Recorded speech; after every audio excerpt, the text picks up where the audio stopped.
मित्रांनो, असे चमत्कारिक आणि प्रभावी मंत्र मिळवण्यासाठी आपल्या चॅनलला सबस्क्राईब करा आणि बाजूला असलेली घंटी दाबा आणि आपल्या व्हिडिओला एक लाईक करून कमेंटमध्ये हर हर महादेव श्री स्वामी समर्थ असं नक्कीच टाईप करा। मित्रांनो, आज हा मंत्र तुम्ही मोजून 20 मिनिटे मन लावून ऐका। तुमचे सर्व प्रॉब्लेम याने नष्ट होऊन जातील आणि तुम्हाला एक वेगळं बळ मिळेल आणि तुमच्या घरात पैशाची कमी ही कधीच राहणार नाही। त्यामुळे या मंत्राकडे दुर्लक्ष करू नका आणि मन लावून नक्कीच ऐका। प्रिय भक्तांनो, जेव्हा एखादी गोष्ट आपल्याला मनापासून हवी असते तेव्हा संपूर्ण सृष्टी आपल्यासाठी ती गोष्ट मिळवण्यासाठी कार्य करत असते। एवढंच काय, परमेश्वर सुद्धा त्या इच्छेच्या पूर्ततेसाठी तुम्हाला आशीर्वाद देतो। जर तुमचं मन पूर्ण श्रद्धेने आणि विश्वासाने भरलेलं असेल तर तुमच्या इच्छांची पूर्ती होणं निश्चित आहे। प्रिय भक्तांनो, आज मी तुम्हाला असा एक प्रभावशाली मंत्र सांगणार आहे जो तुम्हाला तुमच्या आयुष्यातील अडथळ्यांवर मात करण्यासाठी मदत करेल।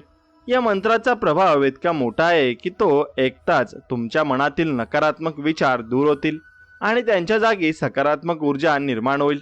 जीवनात कितीही अडचणी असल्या, कितीही संकट समोर असली, कितीही वेळा प्रयत्न करूनही यश मिळत नसलं तरीही या मंत्राने श्रवण तुमच्या जीवनात आशेचा किरण घेऊन येईल। आणि भक्तांनो, जर तुम्ही आर्थिक संकटात असाल, सतत पैशाची तंगी जाणवत असेल, कामात यश मिळत नसेल किंवा घरामध्ये सतत तणावाचं वातावरण असेल, तर हाच तो क्षण आहे जिथे स्वामींच्या कृपेचा अनुभव तुम्ही घेऊ शकता। हा मंत्र ऐकताना तुमच्या मनातील सर्व इच्छा, चिंता, दुःख आणि अडचणी स्वामींना सांगा। शांत मनाने आणि पूर्ण श्रद्धेने मंत्र ऐका। तुम्ही जर हा मंत्र रोज घरात वाजवलात तर घरात नक्कीच शांतता, समाधान आणि समृद्धी येईल। घरात सकारात्मक ऊर्जा निर्माण होईल, मन प्रसन्न होईल आणि कुटुंबात प्रेम आणि सौहार्द आणि एकोपा वाढेल। भक्तांनो, मंत्रामध्ये असते ती अनंत शक्ती। मंत्र श्रवण केल्यानेच आपल्या जीवनावर परिणाम होतो। त्या कंपनामधून निर्माण होणारी ऊर्जा आपल्या मनाला आणि शरीराला स्पर्श करते।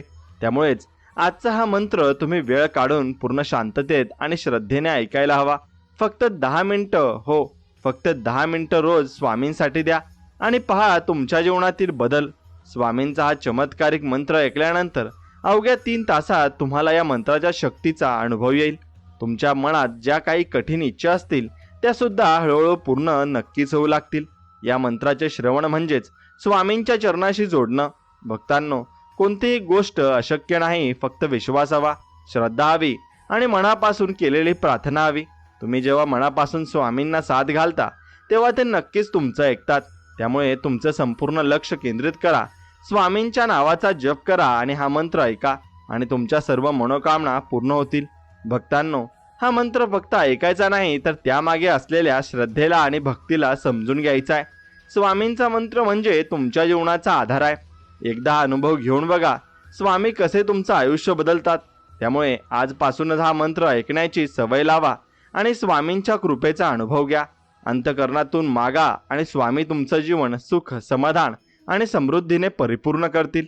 भक्तांनो, या मंत्राच्या प्रभावाने केवळ बाह्य आयुष्यात नव्हे तर तुमच्या अंतरात्म्यातही शांततेची आणि स्थिरतेची अनुभूती होईल। जेव्हा तुम्ही सतत चिंतेमध्ये असता, भविष्याची भीती सतावत असते, तेव्हा अशा अवस्थेत मन शांत ठेवणं कठीण असतं।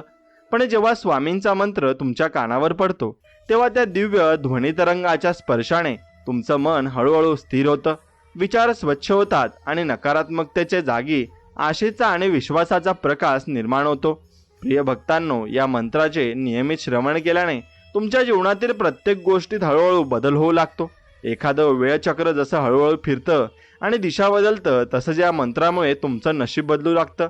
अडलेली कामं मार्गी लागतात, अडचणींच्या काळोखातून मार्ग सापडतो आणि तुम्हाला एखादी अदृश्य शक्ती सतत मदतीला असल्याचं जाणवतं। अनेक भक्तांनी या मंत्राचा अनुभव घेतलेला आहे।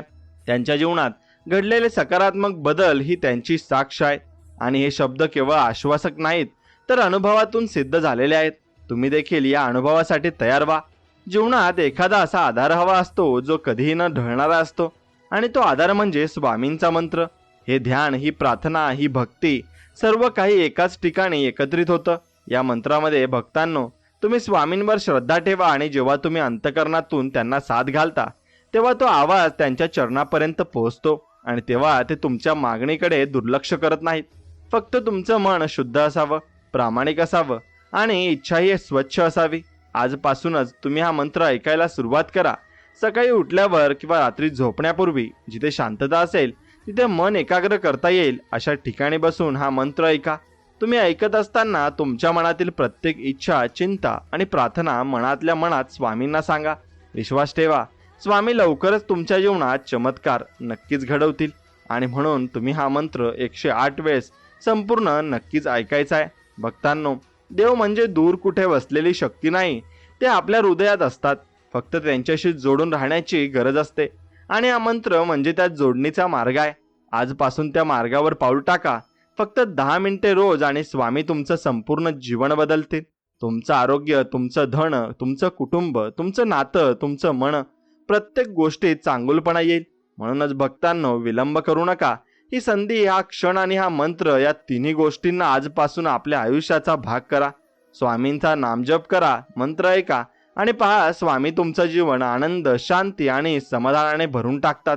स्वामी भक्तांनो, आता तुम्हाला हेही समजलं असेल की मंत्र म्हणजे फक्त शब्दांचा संच नाही, तर ती एक दिव्य शक्ती आहे जी थेट आपल्या जीवनावर परिणाम करते. जेव्हा तुम्ही पूर्ण श्रद्धेने आणि समर्प भावाने हा मंत्र ऐकता, तेव्हा त्या ध्वनिलहरी तुमच्या आजूबाजूच्या नकारात्मक ऊर्जा नष्ट करतात आणि त्या जागी सकारात्मकतेचा प्रकाश पसरवतात. या मंत्राच्या प्रभावामुळे घरामध्ये निर्माण झालेली तणावपूर्ण परिस्थितीही हळूहळू शांत होते. घरातील सदस्यांमध्ये समजूत, प्रेम आणि सहकार्य वाढतं. जेव्हा घरामध्ये सात्विक वातावरण निर्माण होतं, तेव्हा ते घरचं मंदिरासारखं पवित्र वाटतं. आणि भक्तांनो, तुम्ही कितीही संकटात अडकलेले असलात, कितीही वेळा अपयश मिळालं असेल, किती वेळा तुमच्या मेहनतीचे योग्य फळ मिळाले नसेल, तरी हा मंत्र त्या सर्व गोष्टींवर मात करू शकतो. यासाठी फक्त एकच गोष्ट हवी, तुमचा पूर्ण विश्वास. जेव्हा तुम्ही रोज ठरवलेली वेळ काढून शांत चित्ताने हा मंत्र ऐकता, तेव्हा तुमच्या मनामध्ये एक वेगळी ऊर्जा निर्माण होते. ही ऊर्जा तुम्हाला दिवसभर प्रेरणा देते, आत्मविश्वास देते आणि निर्णय घेण्यासाठी स्पष्ट विचारशक्ती देते. तुम्ही हा मंत्र तुमच्या व्यवसायाच्या जागी, घरामध्ये, देव्हाऱ्यात किंवा अगदी प्रवासात असतानाही ऐकू शकता. कारण मंत्र ही केवळ एक वेळेपुरती कृती नाही, ती एक जीवनशैली आहे. तुम्ही जिथे जाल तिथे ही सकारात्मक ऊर्जा पोहोचू शकता. फक्त तुमचं मन आणि श्रद्धा असावी आणि स्वच्छ असावी. कधी कधी आपण म्हणतो, देव माझं ऐकत नाही. पण भक्तांनो, देव नेहमी आपलं ऐकतच असतो. फक्त आपण त्याच्याशी मनापासून संवाद साधतो का, हे महत्त्वाचं असतं. हा मंत्र म्हणजे त्याचा संवादाचा एक पवित्र माध्यम आहे. आज जेव्हा तुम्ही हा मंत्र ऐकाल, तेव्हा फक्त कानांनी ऐकू नका, तर मन, हृदय आणि आत्म्याने ऐका. प्रत्येक अक्षरात, प्रत्येक ध्वनीत तुम्हाला स्वामींची ऊर्जा जाणवेल. तुम्ही तुमचं दुःख, वेदना, चिंता, इच्छा सगळं काही त्यांच्यासमोर मोकळं करा. तुम्ही पाहाल की काही काळातच तुमचं आयुष्य बदलायला सुरुवात होईल. ही कुठलीही जादू नाही, हे श्रद्धेचं, भक्तीचं आणि सकारात्मक ऊर्जेचं सामर्थ्य आहे. म्हणूनच प्रिय भक्तांनो, हा मंत्र तुमचं जीवन उजळवण्यासाठी, तुमच्या आयुष्यातील अंधार दूर करण्यासाठी आणि तुम्हाला आत्मिक शांती देण्यासाठी एक वरदान आहे. आजपासून तुमच्या दिवसाची सुरुवात आणि शेवट या मंत्राने करा. रोज 10 मिनिटं एवढंच हवं आहे स्वामींसाठी. तेवढं जर तुम्ही प्रेमाने, श्रद्धेने आणि समर्पणाने दिलत, तर स्वामी तुम्हाला त्याच्या 1000 पट परत करतील. तुमच्या जीवनातील सर्व दुःख, अशांती, अडचणी आणि आर्थिक अडथळे दूर होतील. स्वामींची कृपा तुम्हा सर्व भक्तांवर सदैव राहो. भक्तांना, नक्कीच जेव्हा तुम्ही हा मंत्र ऐकता ना, तेव्हा तुमचं शरीर, मन आणि आत्मा हे एकत्र येतात. आणि एक अशी शक्ती आहे आणि स्थिती आहे जिथे तुम्ही फक्त ऐकत नाही, तर अनुभवताही असता. म्हणून हळूहळू तुम्हाला तुमच्यात आतून एक नवीन शक्ती जागृत होताना जाणवेल. ही शक्ती कोणतीही बाहेरून आलेली नसते, ती तुमच्यातच आधीपासूनच असते. फक्त तिचं स्मरण करून देण्याचं काम हा मंत्र करतो. स्वामींचा मंत्र म्हणजे चेतनेचा जागर आहे. आजच्या धावपळीच्या जगात प्रत्येकजण तणावात आहे, अस्वस्थ आहे, काही ना काही तो शोधतच आहे. म्हणून कोणी धनासाठी, कोणी यशासाठी, कोणी समाधानासाठी. पण भक्तांनो, हे फक्त सगळं तुमच्या आत आहे आणि त्याला स्पर्श करण्याचा मार्ग म्हणजे हाच मंत्र. कित्येक भक्तांनी सांगितले आहे की त्यांनी या मंत्राच्या श्रवणाने आपल्या जीवनात अशा घटना अनुभवल्या आहेत ज्या केवळ योगायोग म्हणून झाकता येणार नाहीत. तर एकीकडे अचानक नवीन संधी मिळाली, अडकलेली कामं मार्गी लागली, तर कुणाला दीर्घकाळापासून अडकलेली आणि असलेली आजारपणाची छाया दूर झाली. हे सगळं घडलं स्वामींच्या कृपेने. आणि त्या कृपेचा प्रवाह सुरू होतो तो या मंत्राच्या माध्यमातून. तुम्ही हा मंत्र ऐकताना जर संपूर्ण ध्यान देऊन आणि एकदम त्वरित केंद्रित केलं तर एक वेळ अशी येईल की तुमच्या डोळ्यातून अश्रू येतील. हे अश्रू दुःखाचे नसतील तर ते समाधानाचे, अनुभवाचे, स्वामींच्या स्पर्शाचे असतील. भक्तांनो, स्वामी फक्त तुमच्या मागण्या पूर्ण करत नाही, तर ते तुमचं मन बदलतात, दृष्टिकोन बदलतात, ते तुमचं आयुष्य नव्याने उलगडतात. कधी कधी जीवनात वाटतं की आपल्याला कोणी समजून घेत नाही, आपलं दुःख कुणाला सांगावं. पण स्वामी आहेत ना, त्यांना काहीही लपू नका. मनातलं सगळं त्यांच्या चरणाशी अर्पण करा. ते ऐकतात, समजतात आणि योग्य वेळी योग्य कृपा करतात. म्हणून आज मंत्र तुम्ही म्हणजे केवळ इच्छापूर्तीचं माध्यम नाही, तर हे तुमचं आणि स्वामींचा संवाद आहे. दररोजच्या या संवादातून एक अनोखं नातं तयार होतं, श्रद्धेचं, भक्तीचं आणि पूर्ण विश्वासाचं. तुम्ही या मंत्राला तुमच्या आयुष्यात एक नित्य कर्म करा. प्रत्येक सकाळ या मंत्राने सुरू करा आणि प्रत्येक रात्र या मंत्राने शांत करा. तुमचं मन जितकं स्वच्छ होईल तितकी स्वामींची कृपा तुमच्यावर सहजगत्या उतरेल. आणि एक दिवस असा येईल जिथे तुम्ही मागणं बंद कराल आणि फक्त धन्यवाद स्वामी असंच म्हणाल. कारण तेवढं प्रेम, तेवढी कृपा आणि तेवढा आशीर्वाद तुम्हाला लाभलेला असेल. भक्तांनो, या मंत्राचा ऐकणं ही सुरुवात आहे आणि या सुरुवातीपासूनच स्वामी तुमच्या जीवनात नवीन अध्याय लिहू लागतात. म्हणून वेळ द्या, श्रद्धा ठेवा आणि मनापासून हा मंत्र ऐका. हेच तुमचं साधन, हेच तुमचं शक्तिपीठ आणि स्वामींच्या कृपेने तुमचं जीवन सुख, समृद्धी आणि शांततेने परिपूर्ण हो. चला तर मग मित्रांनो, वेळ वाया न घालवता आपण त्या मंत्राला सुरुवात करूया आणि तो मंत्र म्हणूया. ओम स्वामी समर्थ अष्टलक्ष्मी निवासाय नमः. ओम स्वामी समर्थ अष्टलक्ष्मी निवासाय नमः. ओम स्वामी समर्थ अष्टलक्ष्मी निवासाय नमः. ओम स्वामी समर्थ अष्टलक्ष्मी निवासाय नमः. ओम स्वामी समर्थ अष्टलक्ष्मी निवासाय नमः. ओम स्वामी समर्थ अष्टलक्ष्मी निवासाय नमः. ओम स्वामी समर्थ अष्टलक्ष्मी निवासाय नमः. ओम स्वामी समर्थ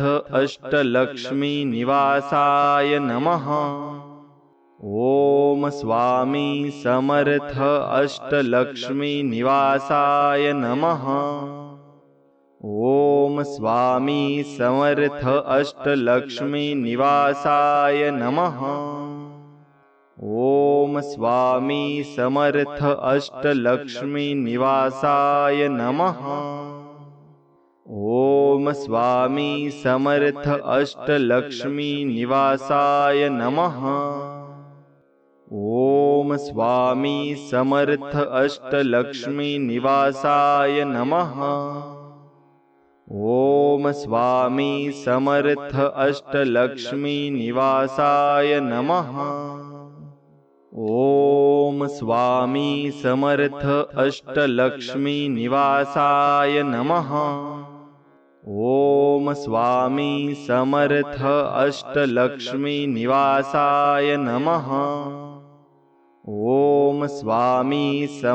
अष्टलक्ष्मी निवासाय नमः. ओम स्वामी समर्थ अष्टलक्ष्मी निवासाय नमः. ओम स्वामी समर्थ अष्टलक्ष्मी निवासाय नमः. ओम स्वामी समर्थ अष्टलक्ष्मी निवासाय नमः. ओम स्वामी समर्थ अष्टलक्ष्मी निवासाय नमः. ओम स्वामी समर्थ अष्टलक्ष्मी निवासाय नमः. ओम स्वामी समर्थ अष्टलक्ष्मी निवासाय नमः. ओम स्वामी समर्थ अष्टलक्ष्मी निवासाय नमः.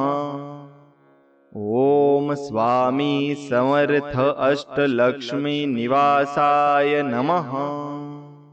ओम स्वामी समर्थ अष्टलक्ष्मी निवासाय नमः. ओम स्वामी समर्थ अष्टलक्ष्मी निवासाय नमः. ओम ओम स्वामी समर्थ अष्टलक्ष्मी निवासाय नमः। ओम स्वामी समर्थ अष्टलक्ष्मी निवासाय नमः। ओम स्वामी समर्थ अष्टलक्ष्मी निवासाय नमः। ओम स्वामी समर्थ अष्टलक्ष्मी निवासाय नमः। ओम स्वामी समर्थ अष्टलक्ष्मी निवासाय नमः। ओम स्वामी समर्थ अष्टलक्ष्मी निवासाय नमः। ओम स्वामी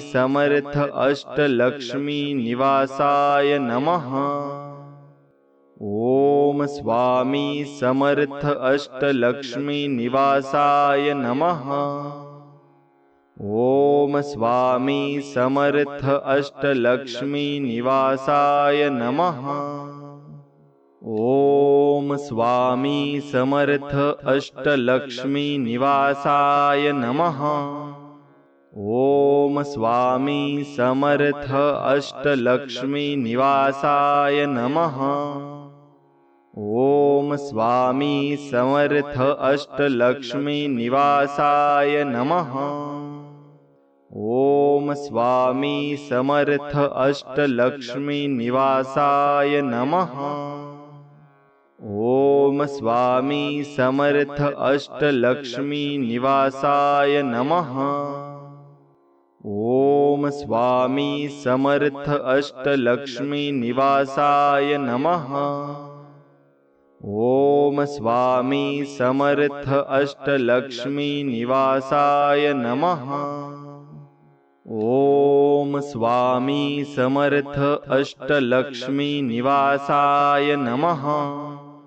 ओम स्वामी समर्थ अष्टलक्ष्मी निवासाय नमः।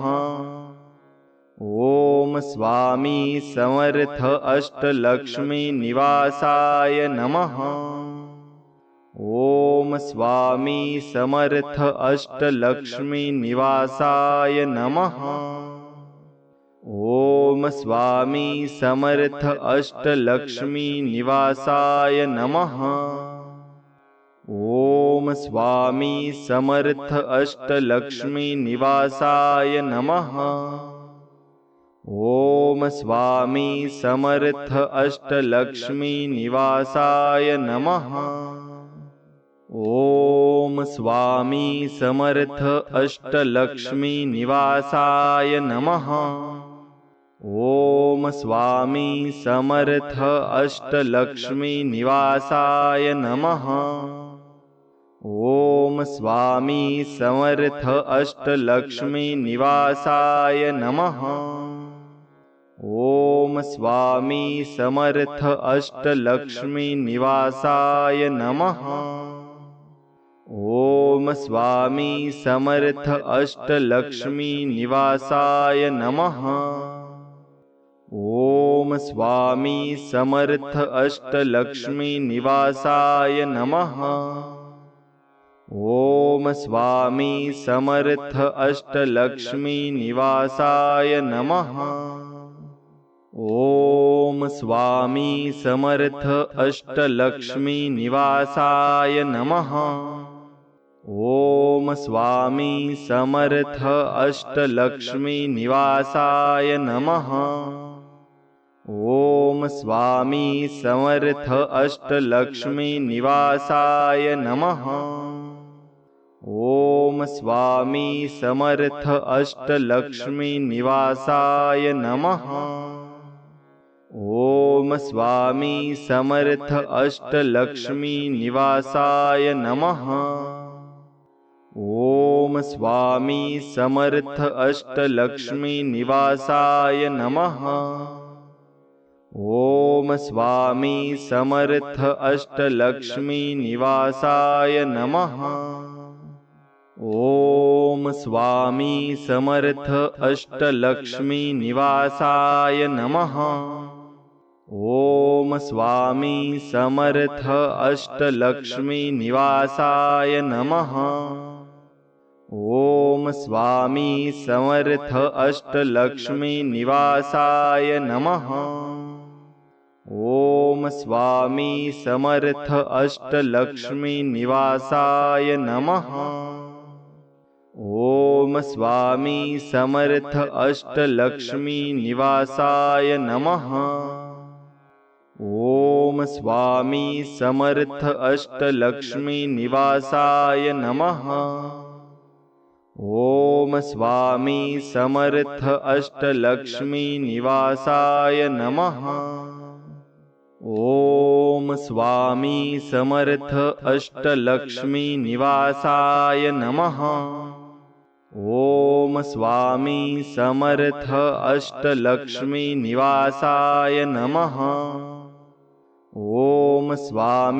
समर्थ अष्टलक्ष्मी निवासाय नमः।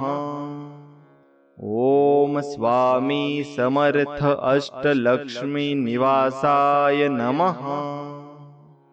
ओम स्वामी समर्थ अष्टलक्ष्मी निवासाय नमः। ओम स्वामी समर्थ अष्टलक्ष्मी निवासाय नमः। ओम स्वामी समर्थ अष्टलक्ष्मी निवासाय नमः। ओम स्वामी समर्थ अष्टलक्ष्मी निवासाय नमः।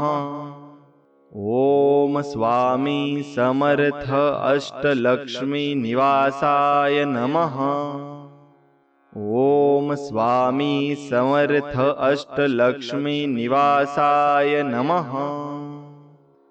ओम स्वामी समर्थ अष्टलक्ष्मी निवासाय नमः। ओम स्वामी समर्थ अष्टलक्ष्मी निवासाय नमः। ओम स्वामी समर्थ अष्टलक्ष्मी निवासाय नमः। ओम स्वामी समर्थ अष्टलक्ष्मी निवासाय नमः। ओम स्वामी समर्थ अष्टलक्ष्मी निवासाय नमः। ओम स्वामी समर्थ अष्टलक्ष्मी निवासाय नमः। ओम स्वामी समर्थ अष्टलक्ष्मी निवासाय नमः। ओम स्वामी समर्थ अष्टलक्ष्मी निवासाय नमः। ओम स्वामी समर्थ अष्टलक्ष्मी निवासाय नमः। ओम स्वामी समर्थ अष्टलक्ष्मी निवासाय नमः। ओम स्वामी समर्थ अष्टलक्ष्मी निवासाय नमः। ओम स्वामी समर्थ अष्टलक्ष्मी निवासाय नमः। ओम स्वामी समर्थ अष्टलक्ष्मी निवासाय नमः। ओम स्वामी समर्थ अष्टलक्ष्मी निवासाय नमः।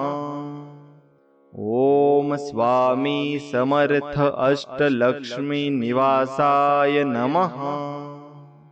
ओम स्वामी समर्थ अष्टलक्ष्मी निवासाय नमः। ओम स्वामी समर्थ अष्टलक्ष्मी निवासाय नमः। ओम स्वामी समर्थ अष्टलक्ष्मी निवासाय नमः। ओम स्वामी समर्थ अष्टलक्ष्मी निवासाय नमः। ओम स्वामी समर्थ अष्टलक्ष्मी निवासाय नमः। ओम स्वामी समर्थ अष्टलक्ष्मी निवासाय नमः। ओम स्वामी समर्थ अष्टलक्ष्मी निवासाय नमः। ओम स्वामी समर्थ अष्टलक्ष्मी निवासाय नमः। ओम स्वामी समर्थ अष्टलक्ष्मी निवासाय नमः। ओम स्वामी समर्थ अष्टलक्ष्मी निवासाय नमः। ओम स्वामी समर्थ अष्टलक्ष्मी निवासाय नमः। ओम स्वामी समर्थ अष्टलक्ष्मी निवासाय नमः। ओम स्वामी समर्थ अष्टलक्ष्मी निवासाय नमः। ओम स्वामी समर्थ अष्टलक्ष्मी निवासाय नमः। ओम स्वामी समर्थ अष्टलक्ष्मी निवासाय नमः। ओम स्वामी समर्थ अष्टलक्ष्मी निवासाय नमः।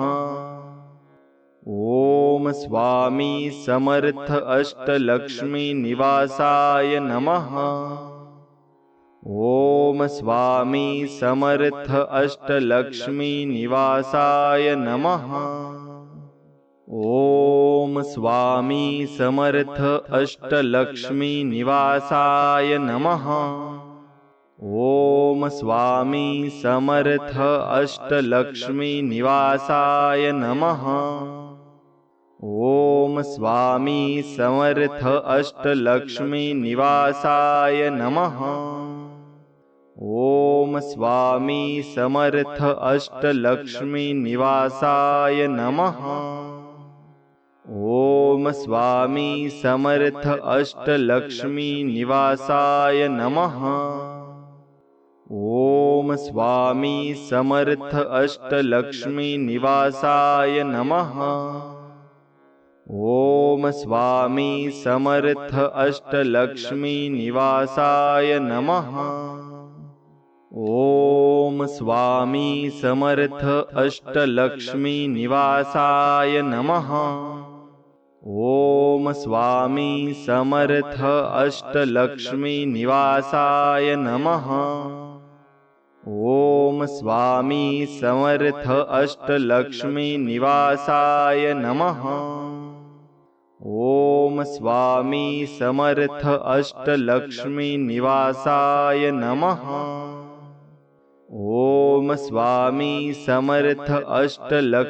निवासाय नमः। ओम स्वामी समर्थ अष्टलक्ष्मी निवासाय नमः। ओम स्वामी समर्थ अष्टलक्ष्मी निवासाय नमः। ओम स्वामी समर्थ अष्टलक्ष्मी निवासाय नमः। ओम स्वामी समर्थ अष्टलक्ष्मी निवासाय नमः। ओम स्वामी समर्थ अष्टलक्ष्मी निवासाय नमः। ओम स्वामी समर्थ अष्टलक्ष्मी निवासाय नमः। ओम स्वामी समर्थ अष्टलक्ष्मी निवासाय नमः। ओम स्वामी समर्थ अष्टलक्ष्मी निवासाय नमः। ओम स्वामी समर्थ अष्टलक्ष्मी निवासाय नमः। ओम स्वामी समर्थ अष्टलक्ष्मी निवासाय नमः। ओम स्वामी समर्थ अष्टलक्ष्मी निवासाय नमः। ओम स्वामी समर्थ अष्टलक्ष्मी निवासाय नमः। ओम स्वामी समर्थ अष्टलक्ष्मी निवासाय नमः। ओम स्वामी समर्थ अष्टलक्ष्मी निवासाय नमः। ओम स्वामी समर्थ अष्टलक्ष्मी निवासाय नमः। ओम स्वामी समर्थ अष्टलक्ष्मी निवासाय नमः। ओम स्वामी समर्थ अष्टलक्ष्मी निवासाय नमः। ओम स्वामी समर्थ अष्टलक्ष्मी निवासाय नमः। ओम स्वामी समर्थ अष्टलक्ष्मी निवासाय नमः। ओम स्वामी समर्थ अष्टलक्ष्मी निवासाय नमः। ओम ओम स्वामी समर्थ अष्टलक्ष्मी निवासाय नमः। ओम स्वामी समर्थ अष्टलक्ष्मी निवासाय नमः। ओम स्वामी समर्थ अष्टलक्ष्मी निवासाय नमः। ओम स्वामी समर्थ अष्टलक्ष्मी निवासाय नमः। ओम स्वामी समर्थ अष्टलक्ष्मी निवासाय नमः। ओम स्वामी समर्थ अष्टलक्ष्मी निवासाय नमः। ओम स्वामी समर्थ अष्टलक्ष्मी निवासाय नमः। ओम स्वामी समर्थ अष्टलक्ष्मी निवासाय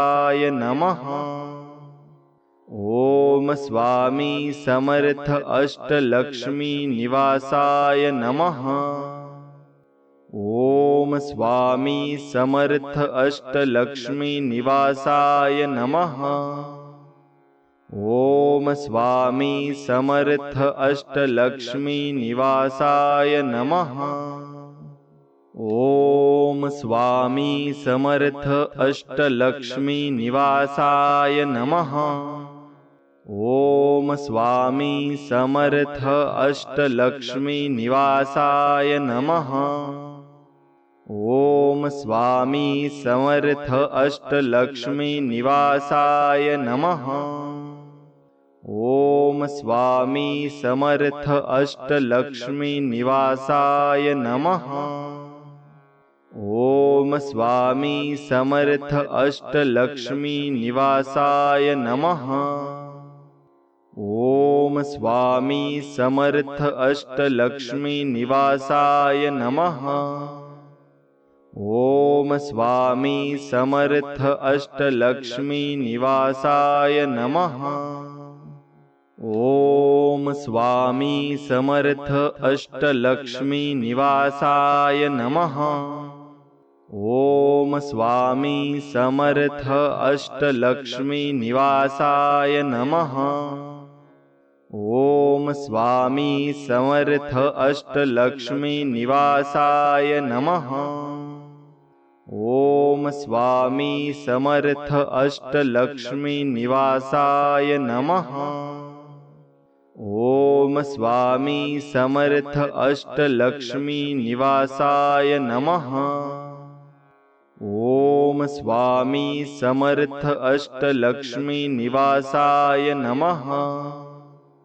ओम स्वामी समर्थ अष्टलक्ष्मी निवासाय नमः। ओम स्वामी समर्थ अष्टलक्ष्मी निवासाय नमः। ओम स्वामी समर्थ अष्टलक्ष्मी निवासाय नमः। ओम स्वामी समर्थ अष्टलक्ष्मी निवासाय नमः। ओम स्वामी समर्थ अष्टलक्ष्मी निवासाय नमः। ओम स्वामी समर्थ अष्टलक्ष्मी निवासाय नमः। ओम स्वामी समर्थ अष्टलक्ष्मी निवासाय नमः। ओम स्वामी समर्थ अष्टलक्ष्मी निवासाय नमः। ओम स्वामी समर्थ अष्टलक्ष्मी निवासाय नमः। ओम स्वामी समर्थ अष्टलक्ष्मी निवासाय नमः। ओम स्वामी समर्थ अष्टलक्ष्मी निवासाय नमः। ओम स्वामी समर्थ अष्टलक्ष्मी निवासाय नमः। ओम स्वामी समर्थ अष्टलक्ष्मी निवासाय नमः। ओम स्वामी समर्थ अष्टलक्ष्मी निवासाय नमः। ओम स्वामी समर्थ अष्टलक्ष्मी निवासाय नमः। ओम स्वामी समर्थ अष्टलक्ष्मी निवासाय नमः।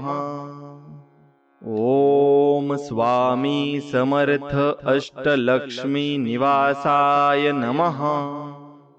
ओम स्वामी समर्थ अष्टलक्ष्मी निवासाय नमः। ओम स्वामी समर्थ अष्टलक्ष्मी निवासाय नमः। ओम स्वामी समर्थ अष्टलक्ष्मी निवासाय नमः। ओम स्वामी समर्थ अष्टलक्ष्मी निवासाय नमः। ओम स्वामी समर्थ अष्टलक्ष्मी निवासाय नमः।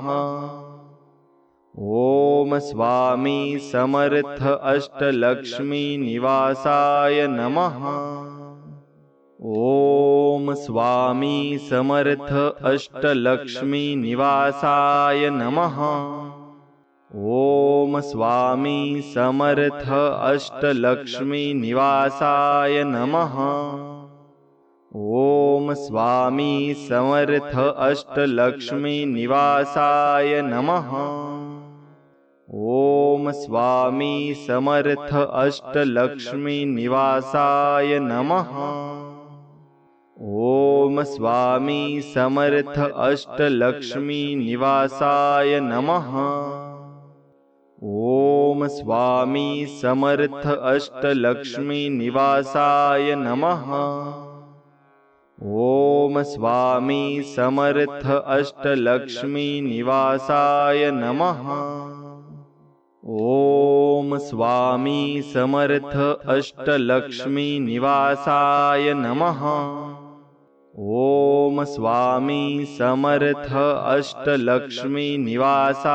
नमः। ओम स्वामी समर्थ अष्टलक्ष्मी निवासाय नमः। ओम स्वामी समर्थ अष्टलक्ष्मी निवासाय नमः। ओम स्वामी समर्थ अष्टलक्ष्मी निवासाय नमः। ओम स्वामी समर्थ अष्टलक्ष्मी निवासाय नमः। ओम स्वामी समर्थ अष्टलक्ष्मी निवासाय नमः। ओम स्वामी समर्थ अष्टलक्ष्मी निवासाय नमः। ओम स्वामी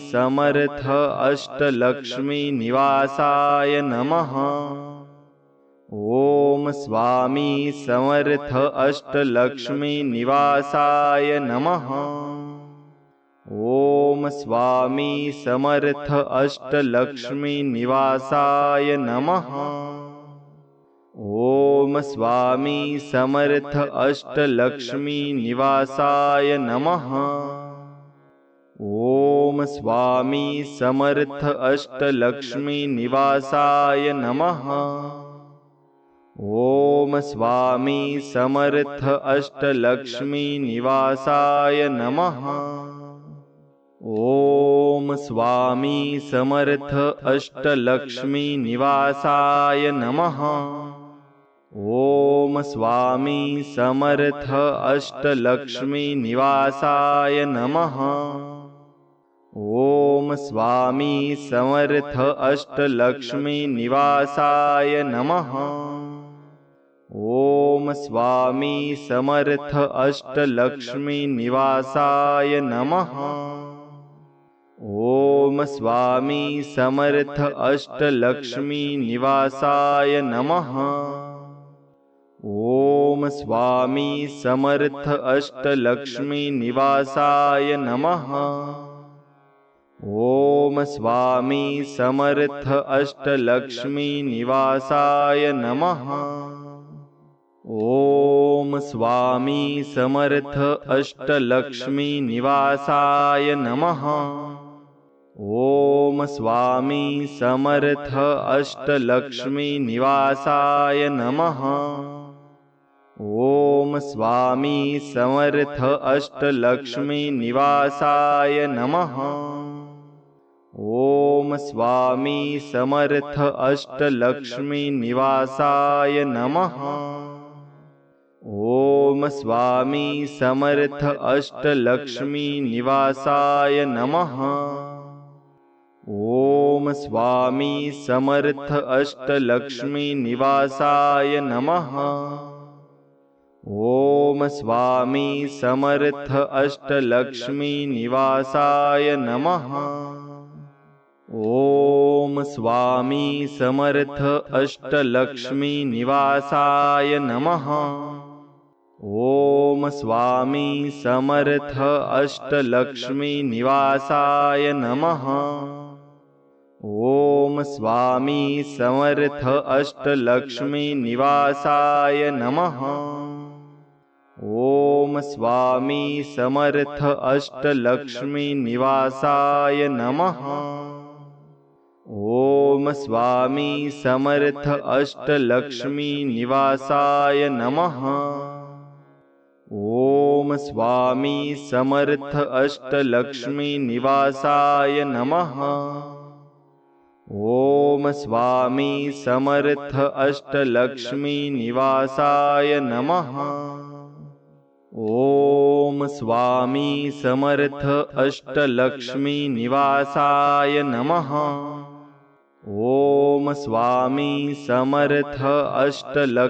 निवासाय नमः। ओम स्वामी समर्थ अष्टलक्ष्मी निवासाय नमः। ओम स्वामी समर्थ अष्टलक्ष्मी निवासाय नमः। ओम स्वामी समर्थ अष्टलक्ष्मी निवासाय नमः। ओम स्वामी समर्थ अष्टलक्ष्मी निवासाय नमः। ओम स्वामी समर्थ अष्टलक्ष्मी निवासाय नमः। ओम स्वामी समर्थ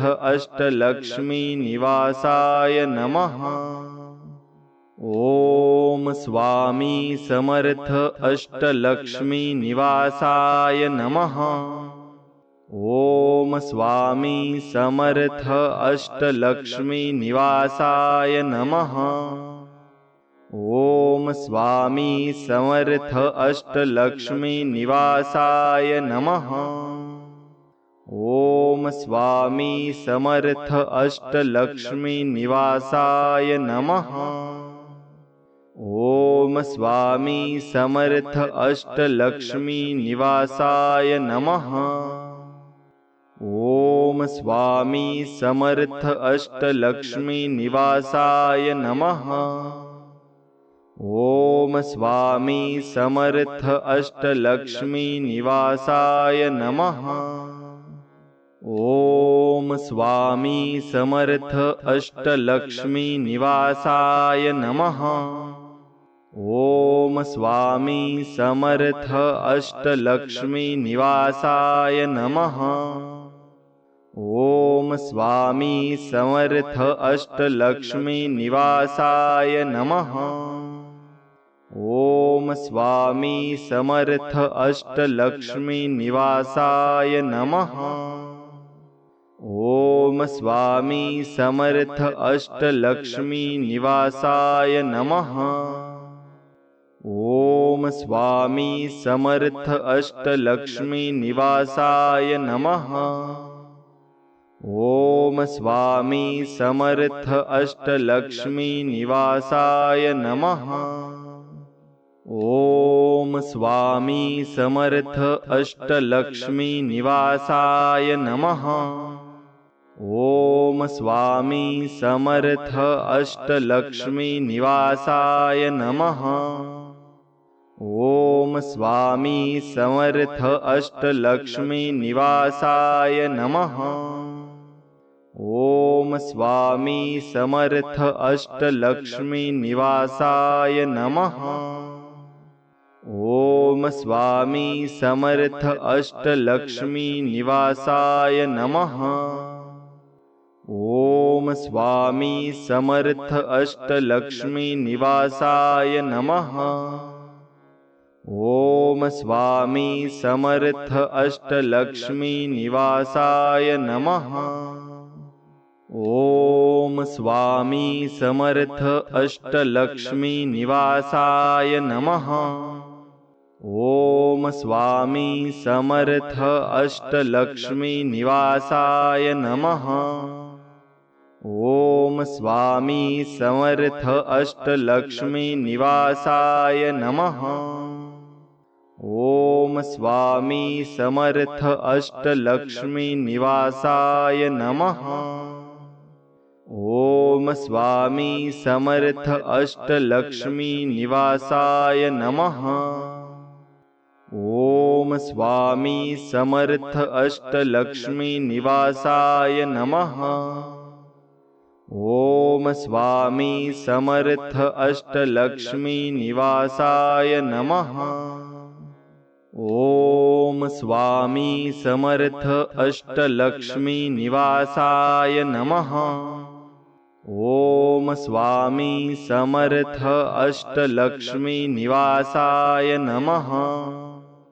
ओम स्वामी समर्थ अष्टलक्ष्मी निवासाय नमः। ओम स्वामी समर्थ अष्टलक्ष्मी निवासाय नमः। ओम स्वामी समर्थ अष्टलक्ष्मी निवासाय नमः। ओम स्वामी समर्थ अष्टलक्ष्मी निवासाय नमः।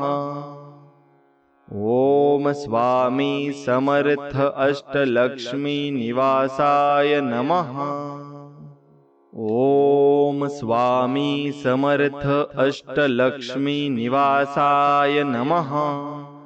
ओम स्वामी समर्थ अष्टलक्ष्मी निवासाय नमः। ओम स्वामी समर्थ अष्टलक्ष्मी निवासाय नमः।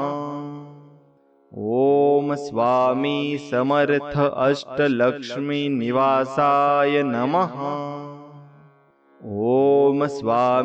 समर्थ अष्टलक्ष्मी निवासाय नमः।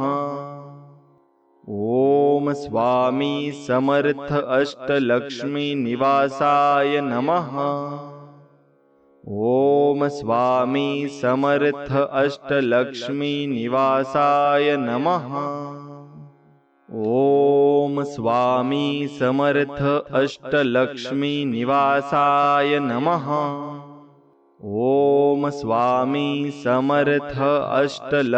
निवासाय नमः। ओम स्वामी समर्थ अष्टलक्ष्मी निवासाय नमः। ओम स्वामी समर्थ अष्टलक्ष्मी निवासाय नमः। ओम स्वामी समर्थ अष्टलक्ष्मी निवासाय नमः। ओम स्वामी समर्थ अष्टलक्ष्मी निवासाय नमः। ओम स्वामी समर्थ अष्टलक्ष्मी निवासाय नमः। ओम स्वामी समर्थ अष्टलक्ष्मी निवासाय नमः। ओम स्वामी समर्थ अष्टलक्ष्मी निवासाय नमः। ओम स्वामी समर्थ अष्टलक्ष्मी निवासाय नमः। ओम स्वामी समर्थ अष्टलक्ष्मी निवासाय नमः। ओम स्वामी समर्थ अष्टलक्ष्मी निवासाय नमः। ओम स्वामी समर्थ अष्टलक्ष्मी निवासाय नमः। ओम स्वामी समर्थ अष्टलक्ष्मी निवासाय नमः। ओम स्वामी समर्थ अष्टलक्ष्मी निवासाय नमः। ओम स्वामी समर्थ अष्टलक्ष्मी निवासाय नमः। ओम स्वामी समर्थ अष्टलक्ष्मी निवासाय नमः। ओम स्वामी समर्थ अष्टलक्ष्मी निवासाय नमः। ओम स्वामी समर्थ अष्टलक्ष्मी निवासाय नमः।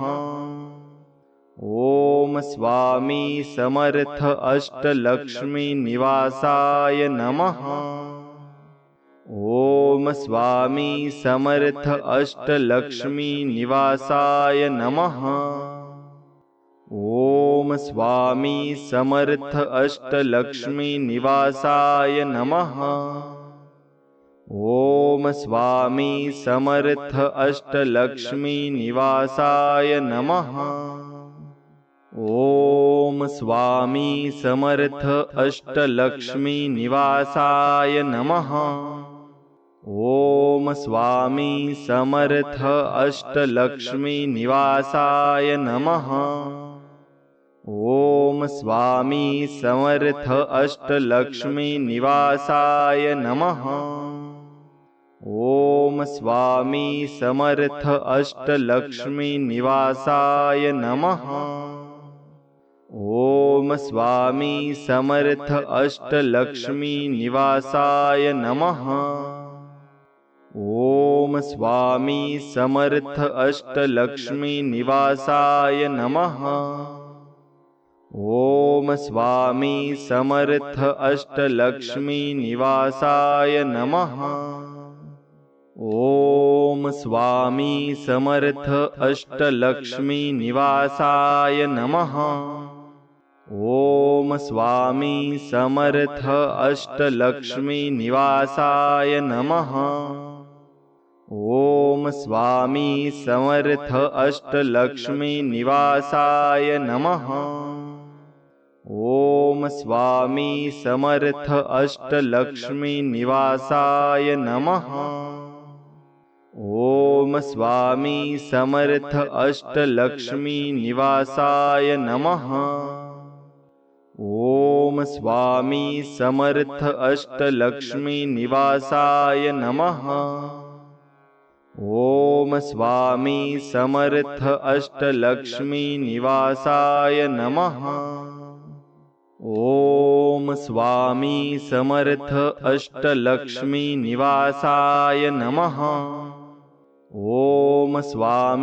समर्थ अष्टलक्ष्मी निवासाय नमः।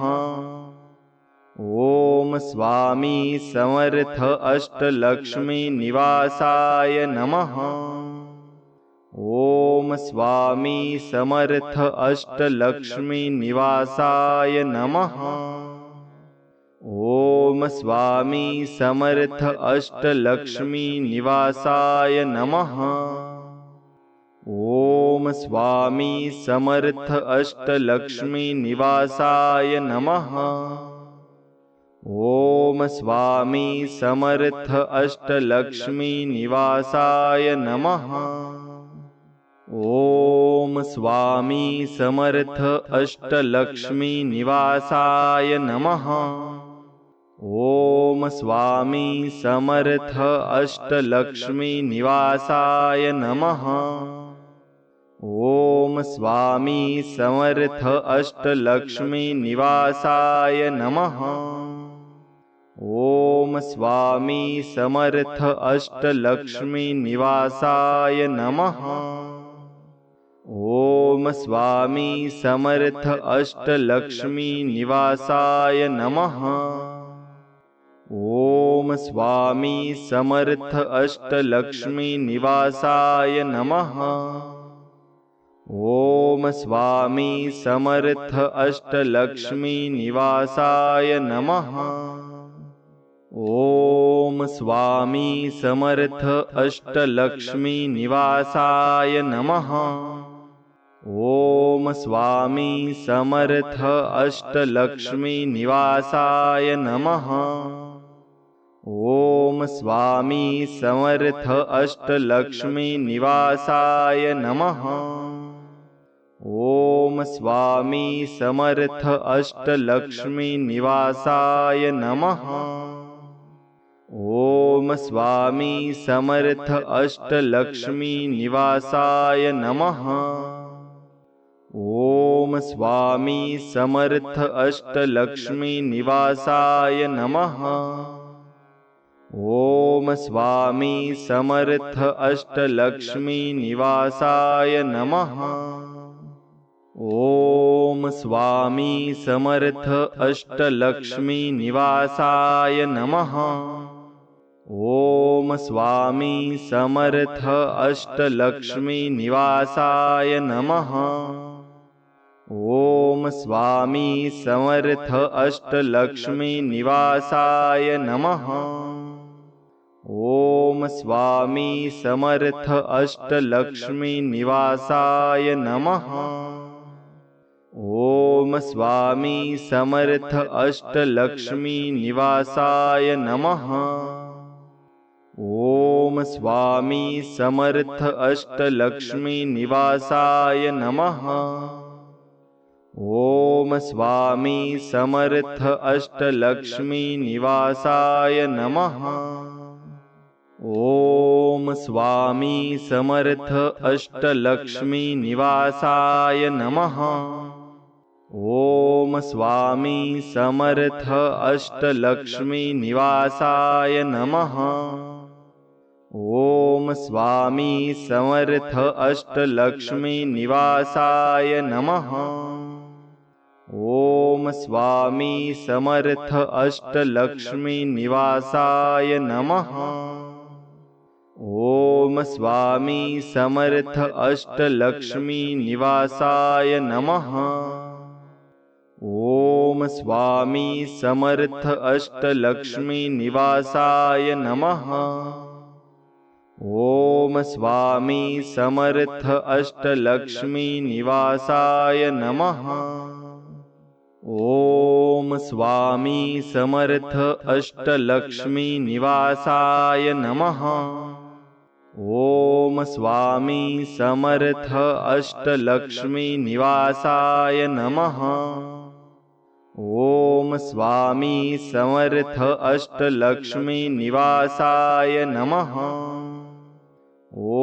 स्वामी समर्थ अष्टलक्ष्मी निवासाय नमः। ओम स्वामी समर्थ अष्टलक्ष्मी निवासाय नमः। ओम स्वामी समर्थ अष्टलक्ष्मी निवासाय नमः। ओम स्वामी समर्थ अष्टलक्ष्मी निवासाय नमः। ओम स्वामी समर्थ अष्टलक्ष्मी निवासाय नमः। ओम स्वामी समर्थ अष्टलक्ष्मी निवासाय नमः। ओम स्वामी समर्थ अष्टलक्ष्मी निवासाय नमः। ओम स्वामी समर्थ अष्टलक्ष्मी निवासाय नमः।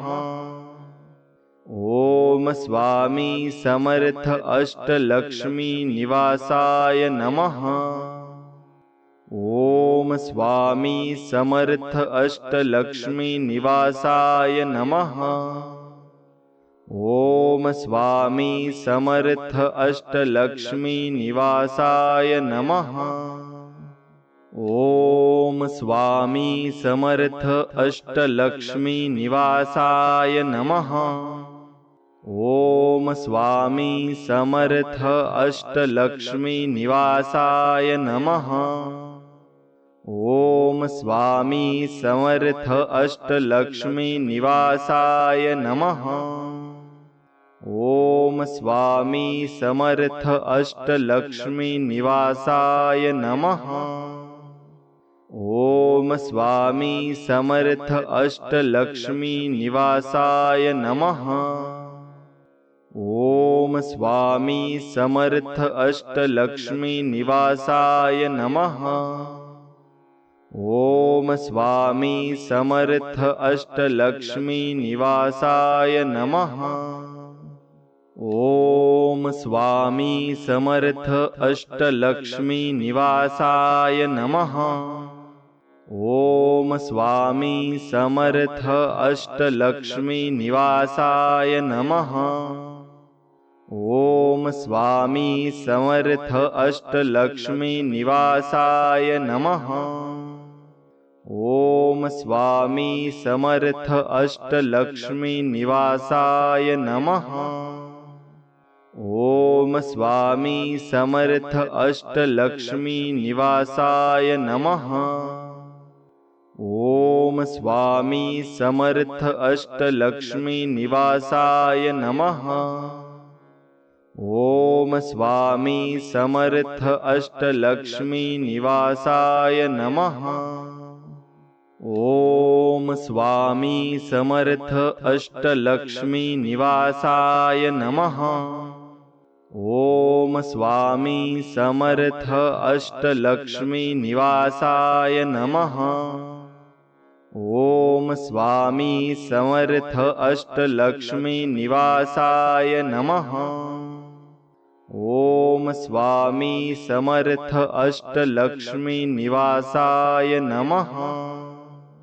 ओम स्वामी समर्थ अष्टलक्ष्मी निवासाय नमः। ओम स्वामी समर्थ अष्टलक्ष्मी निवासाय नमः। ओम स्वामी समर्थ अष्टलक्ष्मी निवासाय नमः। ओम स्वामी समर्थ अष्टलक्ष्मी निवासाय नमः। ओम स्वामी समर्थ अष्टलक्ष्मी निवासाय नमः। ओम स्वामी समर्थ अष्टलक्ष्मी निवासाय नमः। ओम स्वामी समर्थ अष्टलक्ष्मी निवासाय नमः। ओम स्वामी समर्थ अष्टलक्ष्मी निवासाय नमः। ओम स्वामी समर्थ अष्टलक्ष्मी निवासाय नमः। ओम स्वामी समर्थ अष्टलक्ष्मी निवासाय नमः। ओम स्वामी समर्थ अष्टलक्ष्मी निवासाय नमः। ओम स्वामी समर्थ अष्टलक्ष्मी निवासाय नमः। ओम स्वामी समर्थ अष्टलक्ष्मी निवासाय नमः। ओम स्वामी समर्थ अष्टलक्ष्मी निवासाय नमः।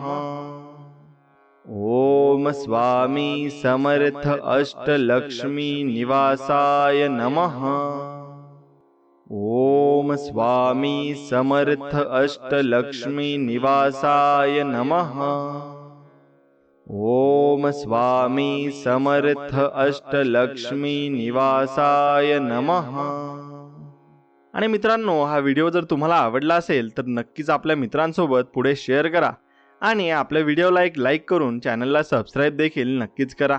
चला तर मग भेटूया अशाच एका नवीन आणि चांगल्या मंत्र व्हिडिओमध्ये। तोपर्यंत श्री स्वामी समर्थ, जय जय स्वामी समर्थ। धन्यवाद।